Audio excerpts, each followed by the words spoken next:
Auzubillahiminash-shaytanir-rajim. Bismillahir-rahmanir-rahim. I am Shahid Khan and this is our chemistry lecture interview preparation session. And today's session is about biochemistry. तो आज हम biochemistry की बात करेंगे. इसमें जो भी हमारे इम्पोर्टेंट क्वेश्चंस होंगे उसके बारे में आज हम बात करेंगे कि कौन कौन से इससे इम्पोर्टेंट क्वेश्चंस पूछे जा सकते हैं फ्रॉम बायोकेमिस्ट्री. सो आए स्टार्ट करते हैं सेशन. बात फिर वही टेक्निक वही कि आपने क्या करना है, वीडियो को प्ले करना है. जब क्वेश्चन सामने हो तो उसको स्टॉप कर देना है, पहले उसको ट्राई करनी है खुद आंसर करने की. अगर हो गया तो वेल एंड गुड, अगर नहीं हुआ तो फिर आपने क्या करना है उसका आंसर लिसन करना है. ठीक है जी, इस तरह आपको पता चलेगा अपनी प्रिपरेशन के बारे में. ओके स्टार्ट करते हैं सेशन को. पहला क्वेश्चन है, कहते हैं व्हाट आर कार्बोहाइड्रेट्स. कार्बोहाइड्रेट्स क्या होते हैं, हम ऐसे एक्सप्लेन कर दें. हाइड्रेट्स ऑफ कार्बन की भी इसको बोलते हैं, या हम ऐसे करते हैं कहते हैं कि दी पॉलीहाइड्रोक्सी कंपाउंड ऑफ अल्डिहाइड और कीटोन इज कॉल्ड कार्बोहाइड्रेट. ठीक है, पॉलीहाइड्रोक्सी ग्रुप होने चाहिए, एक से ज़्यादा हाइड्रोक्सिल ग्रुप हों और उसमें अल्डिहाइड या कीटोन फंक्शन ग्रुप हो तो उसको हम क्या नाम देते हैं, कार्बोहाइड्रेट्स का नाम देते हैं जी. ठीक है, आसान सी डेफिनेशन है, माइंड में होनी चाहिए. नेक्स्ट क्वेश्चन है, कहते हैं which test is use for identification या डिटेक्शन ऑफ कार्बोहाइड्रेट. कार्बोहाइड्रेट की आइडेंटिफिकेशन के लिए कौन से टेस्ट यूज़ होते हैं. तो कार्बोहाइड्रेट्स की डिटेक्शन के लिए हमारे पास क्या होते हैं, डिफरेंट टेस्ट यूज़ होते हैं. मसलन हमारे पास पहला है सबसे मशहूर जो है मॉलिश टेस्ट, दूसरा है फेलिंग टेस्ट, तीसरा है बेनेडिक्ट टेस्ट, इसी तरह टॉलरेंस टेस्ट और आयोडीन टेस्ट. ये हमारे पास 5 डिफरेंट टाइप्स के टेस्ट होते हैं जिनको हम क्या करते हैं, यूज़ करते हैं फॉर द आइडेंटिफिकेशन या डिटेक्शन ऑफ कार्बोहाइड्रेट्स. नेक्स्ट बात करते हैं, कहते हैं what are biomolecules. The molecule which are made up of bioelements are called biomolecules. And these are present in living organisms. For example, protein, lipids, fats, etc. are included in biomolecules. Next है what are lipids. Lipids क्या होते हैं कि lipids are group of naturally occurring non-polar water insoluble and hydrophobic substance. के lipids क्या होते हैं, naturally occurring होते हैं, नॉन पोलर होते हैं, वो पानी में हल नहीं होते और हाइड्रोफोबिक सब्सटेंस होते हैं. मसलन वाटर को क्या करते हैं, रिपेल करते हैं, उसको हम क्या बोलते हैं, लिपिड्स बोलते हैं जी. नेक्स्ट क्वेश्चन है, कहते हैं टेस्ट फॉर लिपिड्स. ओके, तो लिपिड्स के लिए 3 टेस्ट हम जनरली करते हैं कि जनरल टेस्ट फॉर लिपिड्स होते हैं, दूसरा हमारे पास होते हैं सॉल्युबिलिटी टेस्ट फॉर लिपिड और तीसरा आपके पास होते हैं इमल्सिफिकेशन टेस्ट फॉर लिपिड्स. तो ये 3 टेस्ट के हम लिपिड्स को क्या करते हैं, कंफर्म करते हैं जी. नेक्स्ट क्वेश्चन है, कहते हैं व्हाट आर न्यूक्लिक एसिड. तो न्यूक्लिक एसिड क्या होते हैं कि nucleic acid are biopolymers of higher molecular weight with repeating unit mononucleotide. ठीक है, इसमें मसलन हमारे पास क्या होते हैं, ये हमारे पास बायोपॉलीमर होते हैं. ठीक है, पहली बात. और जिसके अंदर जिसका मॉलिक्यूलर वेट क्या होती है, हाई होते हैं, और इसमें जो रिपीटिंग यूनिट होती है वो क्या होती है, मोनोन्यूक्लियोटाइड होती है. न्यूक्लियोटाइड्स बहुत सारे मिलकर हमारे पास क्या बनाते हैं, न्यूक्लिक एसिड. ये 2 टाइप्स के होते हैं जी, एक को बोलते हैं DNA और दूसरे को क्या बोलते हैं, RNA. नेक्स्ट चलते हैं जी, क्वेश्चन नंबर हमारे पास 7 है, कहते हैं what is normal blood glucose या sugar level for human. Blood के अंदर अगर हम बात करें कि नॉर्मल कंसंट्रेशन क्या होती है ग्लूकोज की, तो ये हमारे पास होती है तकरीबन 60 to 90 मिलीग्राम पर 100 ml के. 100 ml ब्लड में 60 से 90 मिलीग्राम अगर ग्लूकोज है तो ये हमारे पास नॉर्मल कंसंट्रेशन. अगर इससे ज़्यादा है तो हम उसको डायबिटिक में लेके जाएंगे. नेक्स्ट क्वेश्चन कहते हैं व्हाट आर प्रोटीन्स. तो प्रोटीन्स क्या होते हैं कि proteins are complex nitrogenous compound of high molecular weight जो कि कैसे बनते हैं, form in nature by condensation of large number of amino acid. और एमाइनो एसिड किस बांड से आपस में जुड़े होते हैं, थ्रू पेप्टाइड बांड. कि ठीक है, जब large number of amino acid peptide bond के थ्रू हमारे पास क्या बनाते हैं, higher molecular weight nitrogenous compounds बनाते हैं, तो उसको हम क्या नाम देते हैं, प्रोटीन्स का नाम देते हैं जी. नेक्स्ट क्वेश्चन है कि give classification of amino acid. तो एमाइनो एसिड की अगर हम बात करें क्लासिफिकेशन की, तो एमाइनो एसिड को हम डिफरेंट क्लासेस में डिपेंड करते हैं. मसलन एमाइनो एसिड हमारे पास कौन कौन सी क्लास इसकी आ जाती है जी, कुछ हमारे पास होते हैं इसेंशियल एमाइनो एसिड और कुछ नॉन इसेंशियल. एक क्लासिफिकेशन तो ये होती है. इसेंशियल एमाइनो एसिड वो होते हैं जो हमारी बॉडी में प्रिपेयर नहीं होते तो हम उसको डाइट के ज़रिए लेते हैं, उसको एसेंशियल अमाइनो एसिड बोलते हैं। ठीक है। और एक होते हैं नॉन एसेंशियल अमाइनो एसिड के, जो हमारी बॉडी खुद प्रिपेयर करती है, उनकी हमें ज़रूरत नहीं होती डाइट में लेने की। ठीक है। ये एक क्लासिफिकेशन। ये एक और क्लासिफिकेशन होती है कि अमाइनो एसिड को हम क्लासीफाई करते हैं एसिडिक में, बेसिक में और न्यूट्रल में। जब आपके पास नंबर ऑफ कार्बोक्सिलिक ग्रुप और एमाइन ग्रुप आपके पास इक्वल होंगे, उसको न्यूट्रल अमाइनो एसिड। जब आपके पास कार्बोक्सिलिक एसिड एमाइनो ग्रुप से ज़्यादा होंगे तो उसको हम एसिडिक एमाइनो एसिड, और जब कार्बोक्सिलिक एसिड कम होंगे एमाइनो ग्रुप से तो उसको हम बेसिक कार्बोक्सिलिक एसिड कहते हैं। तो ये दो क्लासिफिकेशन आपने माइंड में रखनी है जी। नेक्स्ट से कहते हैं टेस्ट फॉर प्रोटीन। प्रोटीन के लिए कौन कौन से टेस्ट होते हैं? तो अगर हम प्रोटीन की टेस्ट की बात करें तो इसके लिए जो टेस्ट यूज होते हैं उसको बोलते हैं बाईयूरेट टेस्ट।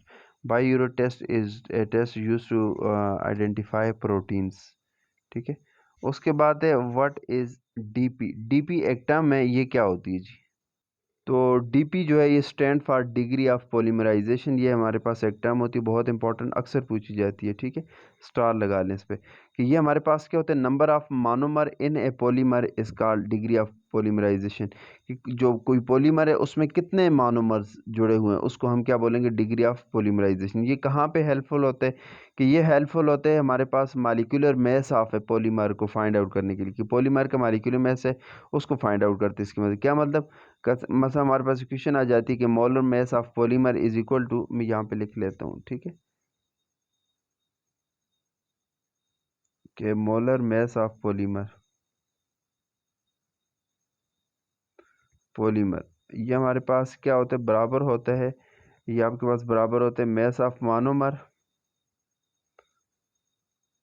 जो एक यूनिट है ना उसका मास, और मल्टीप्लाई बाई जितने मोनोमर लगे हुए हैं उससे मैं इसको क्या करेंगे, मल्टीप्लाई करेंगे, तो हमारे पास जो पॉलीमर है तो उसका हमारे पास क्या आ जाएगा, मास आ जाएगा जी। नेक्स्ट क्वेश्चन है कैसे difference between fat and oil. Fat or oil जो है इसमें क्या डिफरेंस होता है?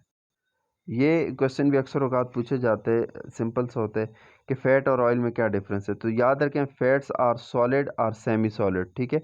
और ऑयल क्या होते हैं, हमेशा लिक्विड्स होते हैं। पहला डिफरेंस। दूसरा है कि फैट्स जो होते हैं वो क्या होते हैं, सेचुरेटेड होते हैं, और ऑयल जो होते हैं ये क्या होते हैं, अनसेचुरेटेड होते हैं। ठीक है। जो फैट्स होते हैं इनका they have high melting and boiling point. उनका मेल्टिंग पॉइंट और बॉइलिंग पॉइंट क्या होता है, हाई होते हैं, सॉलिड फॉर्म में होते हैं। मगर जब बात करेंगे ऑयल की तो they have low melting and boiling point. इनका मेल्टिंग और बॉइलिंग पॉइंट क्या होगा, कम होगा। उसके बाद fats are less reactive than oils due to saturation. चूंकि फैट्स जो होते हैं वो सेचुरेटेड होते हैं तो वो हमारे पास लेस रिएक्टिव होते हैं ऑयल के मुकाबले में। ठीक है। और ऑयल्स जो है are more reactive than fats due to unsaturated. चूंकि ऑयल अनसेचुरेटेड है तो वो ज़्यादा रिएक्टिव होंगे फैट्स के मुकाबले में। नेक्स्ट चलते हैं, कहते हैं व्हाट इज स्पोनिफिकेशन। स्पोनिफिकेशन क्या होती है जी? स्पोनिफिकेशन एक टर्म है, हमारे पास पता होना चाहिए कि process of soap formation is called saponification. और सोप कैसे बनाते हैं, कि जब हम क्या करते हैं, कोई ऑयल है या फैट है उसके साथ अल्कली का रिएक्शन कराते हैं तो हमारे पास एक ग्लाइसरॉल बन जाते हैं और एक कार्बोक्सिलिक एसिड का साल्ट बन जाते हैं, जिसको हम क्या नाम देते हैं, सोप का नाम देते हैं। हम कह सकते हैं कि the process of soap formation is called saponification. Hydrolysis of a fat or oil with an alkali form soap. ठीक है। और सोप क्या होता है, साल्ट ऑफ फैटी एसिड। और इसके अलावा एक बाई प्रोडक्ट बनता है जिसको हम क्या नाम देते हैं, ग्लाइसरॉल का नाम देते हैं जी। नेक्स्ट कहते हैं what is rancidity of fats, why it occurs. बहुत इंपॉर्टेंट क्वेश्चन, वेरी इंपॉर्टेंट। मैं इस पे स्टार लगा लेता हूँ, मस्ट पूछेगा जी, पता होना चाहिए आपको। Rancidity of fats and oil का मतलब है कि ऑयल और फैट जब ख़राब हो जाते हैं और इनसे स्मेल आनी शुरू हो जाती है उसको रेंसिड ऑयल बोलते हैं। ठीक है। और ये होता किस वजह से, एयर, लाइट या हीट की वजह से। ठीक है। ज़्यादा ओपन एयर में हो फिर भी हो जाता है, लाइट ज़्यादा इस पर पड़े फिर भी हो जाते हैं, और हीट वगैरह ज़्यादा करें तो फिर भी हो जाते हैं। ठीक है। ऑक्सीडेशन का ये प्रोसेस होता है। ठीक है। और एक्चुअली इसमें क्या होता है, ऑक्सीडेशन में इससे क्या बनता है, ऑयल और फैट से हमारे पास अल्डिहाइड्स, कीटोन या एसिड बनते हैं, जिसकी क्या होती है, एक फॉल्स स्मेल होती है। ठीक है। यह सारा प्रोसेस होता है। कैसे एक्सप्लेन करेंगे हम, कैसे कहेंगे, द स्पॉइलेज, स्पॉइलेज का मतलब होता है ख़राब होने, spoilage of oil into the bad smelling matter is called rancidity. ठीक है। कि spoilage of oil into bad smelling matter, के ऑयल जो होता है वो कन्वर्ट होकर बैड स्मेलिंग मैटर में कन्वर्ट होते हैं उसको हम क्या बोलते हैं, रेंसिड। अक्सर जो ये होटल्स पे होते हैं ना, सॉरी, ये जो अड्डे वगैरह में होटल होते हैं, तो वहाँ पे आप जाएं, अगर वो कबाब बन रहा है या कोई भी चीज़ वो मतलब फ्राई कर रहे हैं, तो वहाँ से एक बड़ी बुरी किस्म की स्मेल आती है। तो इसका मतलब है कि वो ऑयल क्या है, रेंसिड है, क्योंकि उन्होंने कभी ऑयल रिसाइकिल किया ही नहीं है ना, हमेशा वही यूज़ कर रहे हैं। ख़त्म तो होता ही नहीं है ऑयल ना इनके पास, उसी में चीज़ें फ्राई करते हैं। बाद बाद तो बहुत ज़्यादा हीट होने की वजह से वो क्या होती है, उसकी ऑक्सीडेशन हो जाती है और वो रेंसिड हो जाते हैं। ठीक है, अब याद रखें कि on exposure to air, light and heat, fats क्या करते हैं, auto oxidation, undergo auto oxidation, और दिस एक्सपोयर काजेज रेंसिडिटी, और इसकी वजह से क्या होती है, रेंसिडिटी हो जाती है। Actually it is caused by oxidative and hydrolytic enzyme which will result in false smelling liquid, false smelling aldehydes, ketones and acids। कि जब इसकी ऑटो ऑक्सीडेशन होती है तो हमारे पास ये जो ऑयल है या फैट है ये कन्वर्ट हो जाते हैं अल्डिहाइड, कीटोन या एसिड में, जिसकी फॉल्स स्मेलिंग होती है। इस प्रोसेस को हम क्या बोलते हैं, rancidity of fats and oil. Next question है, कहते हैं डिफाइन स्पोनिफिकेशन नंबर। बहुत इंपॉर्टेंट जी, मैं स्टार लगाता हूँ, स्पोनिफिकेशन नंबर अक्सर पूछा जाता है। ऊपर हमने स्पनिफिकेशन में पढ़ा था कि हमारे पास फैट है या ऑयल है, उसको अल्कली के साथ रिएक्शन करें तो हमारे पास कार्बोक्सिलिक साल्ट बनता है, फैटी, जिसको हम क्या नाम देते हैं, सॉल्ट का नाम देते हैं। यहाँ पे बात आई स्पनिफिकेशन, ये एक टेस्ट है जी। इसमें हम क्या करते हैं कि इसकी आपने डेफिनेशन याद रखें, it is defined as number of milligram of potassium hydroxide required to saponify 1 gram of fat and oil. Okay, इसको मैं लिख के आपको बताता हूँ कैसे। कहते हैं हमारे पास 1 ग्राम क्या है, फैट है या ऑयल है, एफ या ओ, मैं ये लिख लेता हूँ, ठीक है।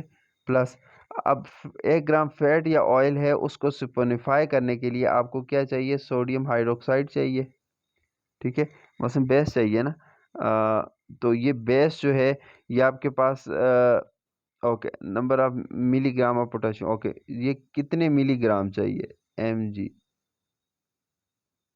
ठीक है। How much this is required, ठीक है, कि milligram of K O H required to saponify 1 gram of fat and oil is called saponification number. कि 1 ग्राम फैट या ऑयल को स्पोनिफाई करने के लिए जितने मिलीग्राम के ओ एच रिक्वायर्ड होते हैं उसको इसका स्पोनिफिकेशन नंबर बोलते हैं। एग्जाम्पल है, कहते हैं 1 mole of glycerol try palmitate, ठीक है, require 168,000 milligram of KOH for sphenification। Therefore 1 gram fat will require, इसको 807 पे हम डिवाइड करें तो हमारे पास 1 ग्राम के लिए 208। तो इसका जो ये जो फैट है ये ऑयल है, इसका स्फेनिफिकेशन नंबर क्या हो जाएगा, 208। क्या मतलब 208 मिलीग्राम अगर आपके पास क्या हो, KOH हो, तो इसका 1 ग्राम न्यूट्रलाइज हो जाता है जी। ओके, नेक्स्ट चलते हैं। इसको बहुत इम्पोर्टेंट मैंने बड़ी आसान कर दिया कि 1 ग्राम फैट या ऑयल हो, उसको स्पोनिफाई करने के लिए जितने मिलीग्राम आपको केओ चाहिए होते हैं उसको स्पोनिफिकेशन नंबर बोलते हैं। नेक्स्ट है, what is acid number. Acid number को भी इस तरह आप एक इक्वेशन बना के याद कर सकते हैं कि एसिड नंबर क्या होता है हमारे पास, कि आपके पास 1 ग्राम आपके पास क्या हो, फैट है, या फिर आपके पास क्या हो, ऑयल हो। पहले भी 1 ग्राम था, अब भी 1 ग्राम है, ये याद रखें, ठीक है। प्लस आपके पास के ओ एच या एन ओ एच,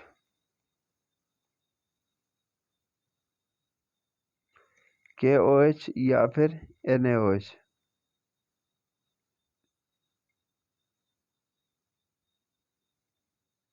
इसके अगर मिलीग्राम की बात करें, ठीक है, इसके मिलीग्राम की बात करें कि हमारे पास 1 ग्राम फैट या ऑयल है, उसको आपने क्या करना है, उसको न्यूट्रलाइज करना है, ठीक है। तो उसके लिए कितने मिलीग्राम आपको के ओ एच या एन ओ एच चाहिए होंगे, उसको हम क्या नाम देंगे, उसको नाम देंगे किसका, एसिड नंबर का नाम देंगे जी, ठीक है।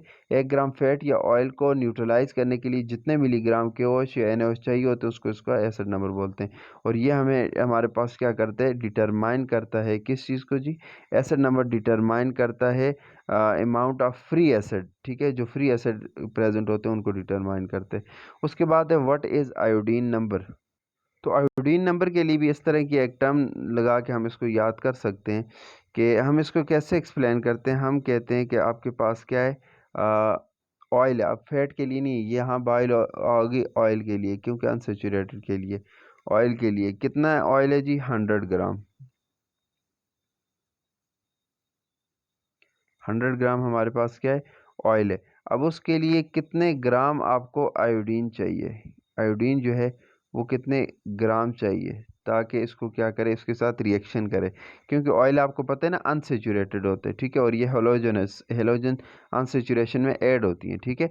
तो कैसे डिफाइन करते हैं, it is defined as the number of gram of iodine that will add to 100 gram of the oil for its complete saturation.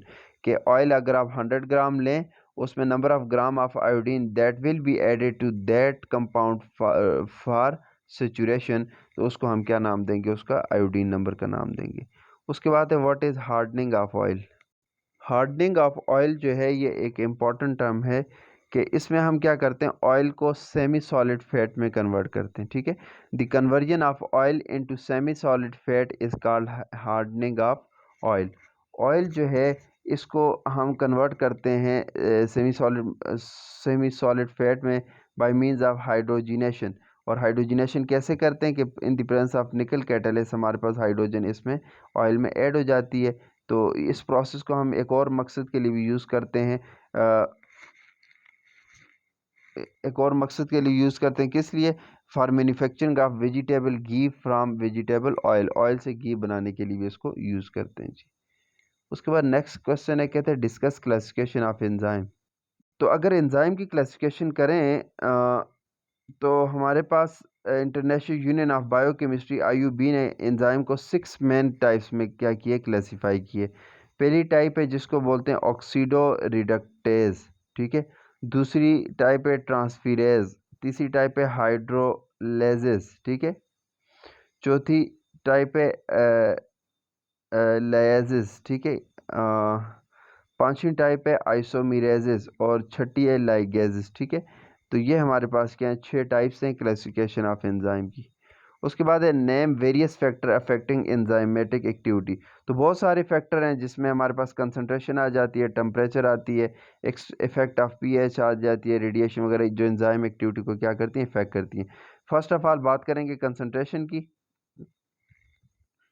तो पहला जो फैक्टर है कंसंट्रेशन, तो रेट ऑफ एंजाइमेटिक रिएक्शन जो है वो डायरेक्टली प्रोपोर्शनल होता है कंसंट्रेशन ऑफ सबस्ट्रेट की, जितना सबस्ट्रेट ज़्यादा इतना आपके पास रेट ज़्यादा। दूसरे टेम्परेचर, कि एंजाइम जो है एक ऑप्टिमम टेम्परेचर में क्या करते हैं, मसलन 37 डिग्री पे एक बेहतरीन फंक्शन परफॉर्म करते हैं, अबव और बिलो सही काम नहीं कर सकते।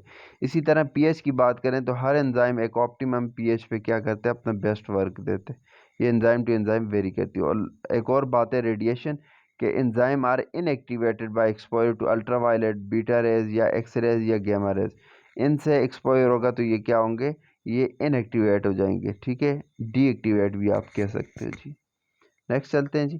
कहते हैं differentiate between DNA and RNA। RNA और DNA में क्या डिफ्रेंशिएशन है, तो याद रखें कि DNA और RNA, DNA की बात करें तो DNA has A double helical structure और RNA की क्या है, सिंगल स्ट्रैंडेड स्ट्रक्चर है जी। DNA की बात करें तो इसमें जो शुगर होता है वो क्या होती है, डीऑक्सी होती है, और RNA में क्या होती है, राइबोज शुगर होती है। इसी तरह DNA में नाइट्रोजीनियस बेसिस जो होती हैं वो एडेनिन, गुआनिन, साइटोसिन और थायमीन होती है। मगर जब RNA की बात करें तो इसमें एडेनिन, गुआनिन, साइटोसिन और थायमीन की जगह हमारे पास क्या आ जाती है, यूरासिल आ जाती है। ये हमारे पास नाइट्रोजीनियस बेसिस होती है जी। नेक्स्ट चलते, कहते हैं write down the properties of enzyme. Enzyme की क्या क्या प्रॉपर्टीज हैं। पहली बात है कि ये इसकी स्पेसिफिसिटी, कि एंजाइम जो होते हैं वो क्या होते हैं, specific in their action, which means that an enzyme will act on only one substrate, सिर्फ एक सबस्ट्रेट पे ये क्या करते हैं, एक्ट करते हैं जी। दूसरी बात, दूसरी इसकी प्रॉपर्टीज है प्रोटीन इन नेचर, कि enzyme with few exceptions are protein in nature, ठीक है। ये लिविंग सेल इसको प्रोड्यूस करते हैं but act in vivo as well as in vivo, ठीक है, बॉडी के ऊपर, बॉडी से बाहर और बॉडी के अंदर भी काम करते हैं। उसके बाद है direction of enzyme reaction. Most enzymatic reaction of reversible होते हैं ज़्यादातर एंजाइमेटिक रिएक्शन, ठीक है। इसका मतलब है कि एक ही एंजाइम रिएक्शन को कैटेलाइज करेगा दोनों डायरेक्शन में, फॉरवर्ड में भी रिवर्स में भी। और चौथी इसकी प्रॉपर्टी है आइसो एंजाइम। आइसो एंजाइम का क्या मतलब, कि there are the enzyme from the same organism, ठीक है, these are the enzyme from same organism which catalyse same reaction but are chemically and physically distinct from each other. Okay, कि ये हमारे पास आइसो एंजाइम ऐसे enzyme होते हैं जो सेम ऑर्गेनिज्म से आपके क्या होते हैं, मिलते हैं, जो कि क्या करते हैं, सेम रिएक्शन को कैटेलाइज करते हैं, बट उनमें डिफरेंस क्या होते हैं, chemically and physically distinct from each other, chemically और फिजिकली एक दूसरे से क्या होते हैं, डिफरेंट होते हैं। नेक्स्ट है, कहते हैं what are nucleotide and nucleoside, nucleotides क्या होते हैं और न्यूक्लियोसाइड क्या होते हैं। तो न्यूक्लियोटाइड हमारे पास बेसिक यूनिट है किसकी, न्यूक्लियोटाइड की बात करते हैं, डीएनए की भी और आरएनए की भी होती है, और हर एक न्यूक्लियोटाइड कंसिस्ट होते हैं, मुश्तमिल होते हैं, पहली बात नाइट्रोजीनियस बेस उसमें होती है, दूसरी बात शुगर होती है, तीसरा क्या है, फास्फोरिक एसिड होते हैं। अब नाइट्रोजीनियस बेस जो होती है वो प्यूरिन भी हो सकती है, पायरामिडीन भी डेरिवेटिव हो सकती है, ठीक है। इसी तरह न्यूक्लियोसाइड की अगर बात करें तो न्यूक्लियोसाइड जो है इस combination of nitrogenous base with A sugar, ठीक है। अगर आपके पास नाइट्रोजीनियस बेस शुगर और फास्फोरिक एसिड है तो वो न्यूक्लियोटाइड होगा। अगर सिर्फ नाइट्रोजीनियस बेस है और शुगर है तो वो हमारे पास क्या होगा, न्यूक्लियोसाइड होगा जी। उसके बाद क्वेश्चन है what are sugar and non sugar. Okay, sugar और नॉन शुगर क्या होते हैं, ठीक है। अब ऐसे कार्बोहाइड्रेट जो स्वीट टेस्ट होते हैं उनको शुगर बोलते हैं, और जो स्वीट टेस्ट नहीं होते उनको नॉन शुगर बोलते हैं। मसलन monosaccharide and oligosaccharide are sugars. क्यों शुगर होते हैं, कि इनका जो टेस्ट होते हैं वो क्या होते हैं, स्वीट होते हैं जी, मीठा टेस्ट होते हैं, ठीक है। मगर जब पॉलीसेकेराइड्स की बात करेंगे तो वो स्वीट नहीं होता, सो उसको हम कहेंगे कि वो नॉन शुगर है जी। नेक्स्ट है, कहते हैं what is the difference between D L and D L, capital D D और कैपिटल एल और स्मॉल डी और स्मॉल एल। बहुत इंपॉर्टेंट क्वेश्चन, ठीक है, मस्ट माइंड में रखने। अब पहले मैं इसकी बात करता हूँ फिर इसकी बात करता हूँ, ठीक है। ओके, अब जो डी, स्मॉल डी और स्मॉल एल है, ये हमारे पास क्या है, ये हमारे पास ऑप्टिकल रोटेशन बताते हैं कार्बोहाइड्रेट की, ठीक है। ऑप्टिकल रोटेशन क्या मतलब, कि डी मानोसेकेराइड आर डिक्स्ट्रो रोटेटरी, और जो एल मानोसेकेराइड होते हैं वो क्या होते हैं, लिवो रोटेटरी होती हैं, ठीक है। कि जो प्लेन पोलराइज लाइट इससे पास होती है तो ये कैसे उसको मसलन अगर हमारे पास डिक्स्ट्रो रोटेट है तो क्लॉकवाइज रोटेट करे, सॉरी राइट हैंड साइड पे रोटेट करेगा, और लीवर रोटेट है तो लेफ्ट साइड पे क्या करेगा, ऑप्टिकल उस प्लेन पोलराइज को रोटेट करेगा, ठीक है। और इसी तरह कैपिटल डी और कैपिटल एल का क्या मतलब है, कि ये विद रेफरेंस टू स्टैंडर्ड हमारे पास कन्फिग्रेशन है, कि अगर ओ एच ग्रुप है, सेकंड लास्ट जो ओ एच ग्रुप है वो हमारे पास क्या है, वो राइट साइड पे है तो उसको डी कन्फिग्रेशन, और अगर लेफ्ट साइड पे है तो उसको हम क्या बोलेंगे, एल कन्फिग्रेशन उसको बोलेंगे जी, ठीक है। उसके बाद है define reducing and non reducing sugar, very important, कि what is reducing and non reducing sugar, अक्सर ये पूछा जाता है, और साथ इसके रीज़न भी पूछते हैं कि इसकी क्या रीज़न होती है जी, रिड्यूसिंग और नॉन रिड्यूसिंग शुगर की। तो याद रखें कि ऐसे कार्बोहाइड्रेट जिसमें क्या हो, फ्री एल्डिहाइडिक या कीटोनिक ग्रुप हो उसको हम क्या बोलेंगे, रिड्यूसिंग शुगर बोलेंगे, ठीक है। और जिनके पास फ्री एल्डिहाइड या कीटोनिक ग्रुप ना हो तो उसको नॉन रिड्यूसिंग शुगर बोलेंगे। तो हम कह सकते हैं कि carbohydrates having a free aldehydic or ketonic group are called reducing sugar, while those having no free aldehyde or ketonic group उसको हम क्या बोलेंगे, are called non reducing sugar बोलेंगे। फॉर एग्जांपल सुक्रोज वगैरह इसकी एग्जांपल आ जाती है जी। नेक्स्ट चलते हैं, कहते हैं व्हाट आर स्टीराइड्स, स्टीराइड्स क्या होते हैं। तो स्टीराइड्स आर, ये भी हमारे पास क्या होते हैं, लिपिड्स होते हैं जिनके अंदर क्या होते हैं, 4 फ्यूज कार्बन रिंग्स होते हैं, ठीक है।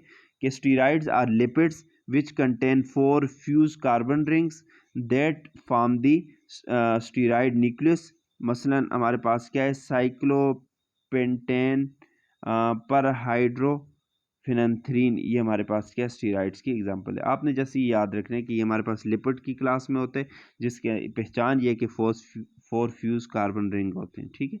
ओके, नेक्स्ट चलते हैं जी, कि what are essential and non essential amino acid. I think ये रिपीट भी हो गया कि इसेंशियल अमाइनो एसिड वो होते हैं जो हमारी बॉडी में प्रिपेयर नहीं होते और थ्रू डाइट इसको हम अपनी बॉडी में लेके आते हैं, ठीक है।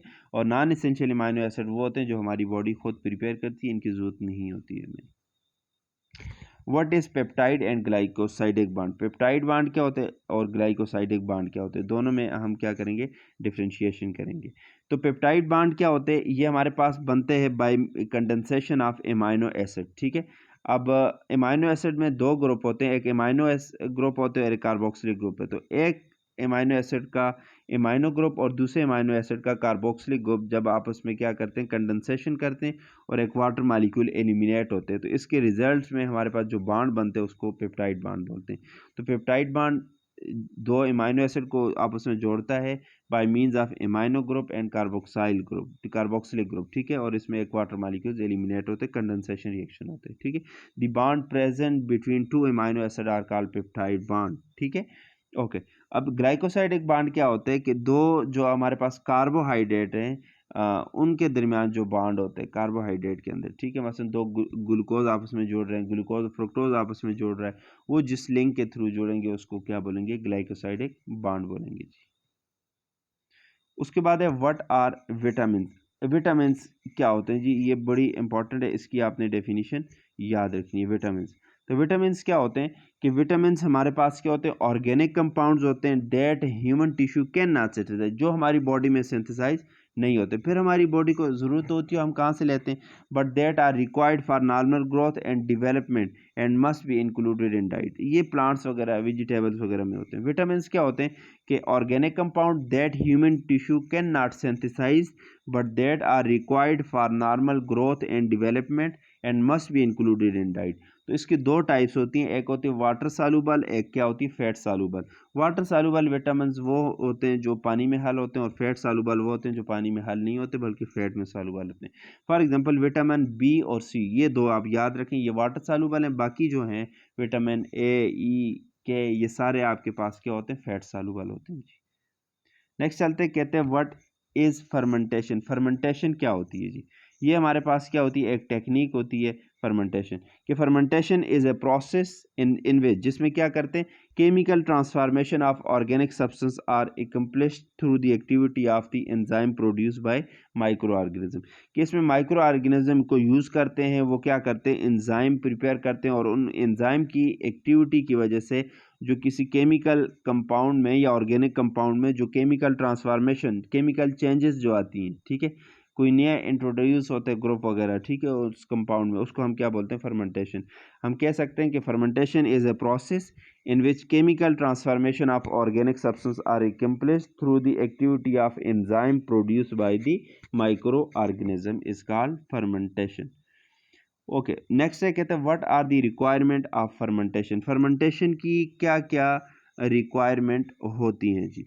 तो अगर हम बात करें रिक्वायरमेंट ऑफ फर्मेंटेशन की, तो हमारे पास पहली बात होती है, रिक्वायरमेंट होती है रॉ मटेरियल की, ठीक है। दूसरी हमारे पास होती है माइक्रो ऑर्गेनिज्म होने चाहिए।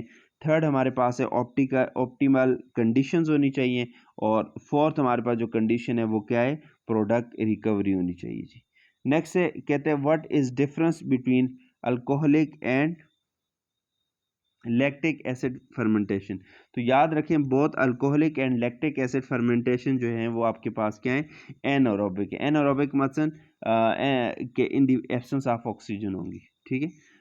लैक्टिक एसिड फॉर्मेशन जो है is carried out by the bacteria and no evolution of carbon dioxide occurs, ठीक है, कि जो लैक्टिक एसिड फर्मेंटेशन है ये बैक्टीरिया परफॉर्म करते हैं और इसमें कोई कार्बन डाइऑक्साइड जो है वो इवॉल्व नहीं होती, ठीक है। और इथेनॉलिक फर्मेंटेशन जो है ये क्या करते हैं, यीस्ट कराते हैं और इसमें कार्बन डाइऑक्साइड रिलीज होती है। तो कैसे एक्सप्लेन करेंगे कि both ethanolic and lactic acid fermentation are anaerobic types of fermentation. The lactic acid fermentation is carried out by bacteria and no evolution of carbon dioxide occurs. और ethanolic fermentation जो है ये क्या होती है, carried out in presence of yeast with the evolution of carbon dioxide जी। अच्छा याद रखें, इसके अगर टेबल बना लें और आपको क्लियर हो जाएगा। खैर अभी भी हो तो गया होगा, एक की साइड पे लैक्टिक एसिड और दूसरी साइड पे एथेनॉलिक, ठीक है, फर्मेंटेशन। दोनों में डिफरेंस क्या है, पहले आपके पास क्या करते हैं, लैक्टिक एसिड वाली बैक्टीरिया हैं, दोनों एनारोबिक, याद रखनी। पहली वाली को बैक्टीरिया प्रोमोट करते हैं, दूसरे को क्या करते हैं, यीस्ट करते हैं, ठीक है। इसमें कार्बन डाइऑक्साइड जो है वो रिलीज होती है, मगर इसमें अगर कार्बन डाइऑक्साइड की बात करें तो वो रिलीज नहीं होती। ये दोनों में डिफरेंस है जी। नेक्स्ट चलते हैं, कहते हैं व्हाट आर एपीमर्स। तो एपीमर्स हमारे पास क्या होते हैं कि ये हमारे पास ऐसे स्टीरियो आइसोमर्स होते हैं कि जो हमारे पास एक जो एसिमेट्रिक कार्बन है उसके अलोंग कन्फिगरेशन या जो ग्रुप लगे हुए हैं उसकी पोजीशन चेंज होने की वजह से बनते हैं, उसको एपीमर्स बोलते हैं। फॉर एग्जांपल हमारे पास एक ग्लूकोज एक मेनोज, ठीक है, इन दोनों में डिफरेंस क्या है? सेम मालिक्यूलर फार्मूले, सब कुछ सेम है, मगर C2 कार्बन, दूसरा जो कार्बन है उसके ऊपर जो पोजीशन है हाइड्रोजन और OH की वो आपके पास डिफरेंट है, तो ये आपके पास डिफरेंट स्टीरियो आइसोमर्स बनेंगे, ठीक है। इसी तरह हमारे पास ग्लूकोज और ग्लैक्टोज, ये C3 आपके पास क्या है? एपीमर्स हैं कि तीसरे कार्बन पे इसमें पोजीशन चेंज है। तो क्या कहेंगे कि epimers are stereo isomers which differs along the configuration या along the positioning of groups on the single asymmetric centre, उसके अलोंग जो पोजीशन है उसकी वजह से एक दूसरे से डिफरेंट होगा। एग्जांपल में ग्लूकोज एंड मेनोज और ग्लूकोज एंड ग्लैक्टोज आप ले सकते हैं जी। नेक्स्ट हमारे पास क्वेश्चन है, कहते हैं what are anomeric carbon. Anomeric carbon क्या होते हैं या एनोमर्स क्या होते हैं? तो एनोमेरिक कार्बन की बात हो रही है, तो जो साइक्लिक फॉर्म में दैट कार्बन जो कि ओपन चेन फॉर्म में क्या होगा? कार्बोनाइल कार्बन था, उसको हम क्या बोलेंगे? एनोमेरिक कार्बन, ठीक है। कि the carbon in cyclic form that was carbonyl carbon in acyclic form is called anomeric carbon, ठीक है। और एनोमर्स भी हमारे पास क्या होते हैं कि हमारे पास ऐसे आइसोमर्स होते हैं जो along दी एनोमेरिक कार्बन आप एक दूसरे से क्या हो? डिफरेंट हो, उसको हम क्या बोलते हैं? एनोमर्स भी बोलते हैं। So this is all about today session of biochemistry. इसमें हमने जो इम्पोर्टेंट चीज़ें थी उसको कोशिश की है कवर करने की। एक लेंथी सेशन मैंने लिया है रूटीन से। फिर भी देखें, आपको इसमें कोई कन्फ्यूजन हो, कोई बात समझ ना आई हो तो आप ग्रुप में पूछ सकते हैं।